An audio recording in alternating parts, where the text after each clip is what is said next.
Avec la venue de l'Internet, mais on est un peu en retard pour les pays en voie de développement. Souvent, des gens dans les milieux éloignés, dans les régions rurales, dans des petits villages qui sont finalement déconnectés du monde, ce qui est un grand désavantage économique et social.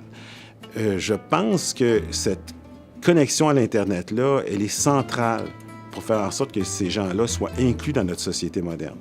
Le but de la chaire, ça serait de développer la technologie pour pouvoir faire assez rapidement, on parle de quelques années, faire le transfert entre juste la voix et la voix plus IP dans les réseaux qui sont actuellement proposés.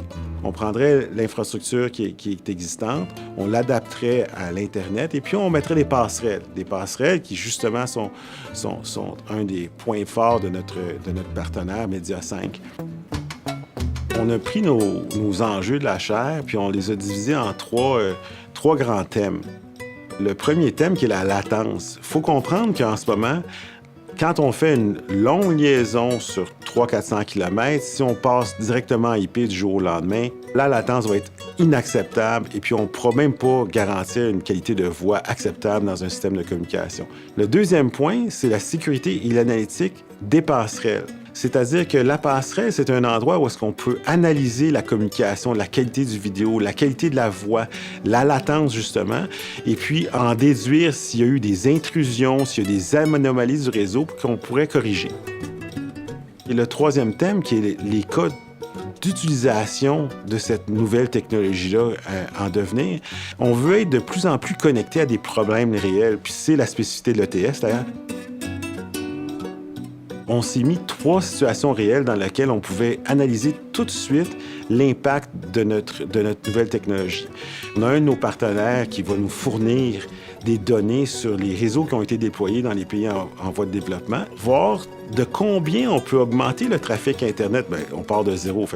Mais quel est le trafic Internet? Est-ce que c'est 10 mégabits qu'on va donner dans les villages ou c'est 100 mégabits qu'on va donner dans les villages? Le deuxième sous-projet qui est pour moi vraiment une grande opportunité de développement. On va essayer de faire ce qu'on appelle Smart Land. C'est l'extension de la ville intelligente, mais pour une province intelligente. Finalement, le troisième sujet, c'est les grands projets. On parlait des grands projets de Google, des grands projets de Facebook, pouvoir connecter avec l'Internet un peu partout dans le monde. Mais on pense qu'on est complémentaires avec ces projets-là. On veut honorer Richard Marceau, qui est un acteur important de la scène universitaire québécoise, mais il a été en Ontario pour faire de l'Ontario Institute of Technology la même chose que l'ETS, c'est-à-dire un institut basé sur la technologie et puis les technologues professionnels, puis il en a fait une université à part entière, une université d'ingénieurs comme l'ETS. Dans 5 ans, j'aimerais pouvoir aller en Équateur, là, puis me promener, puis voir des villages connectés. Puis j'aimerais ça voir l'impact que ça a dans les villages. Est-ce qu'on a vraiment changé quelque chose? D'après moi, oui.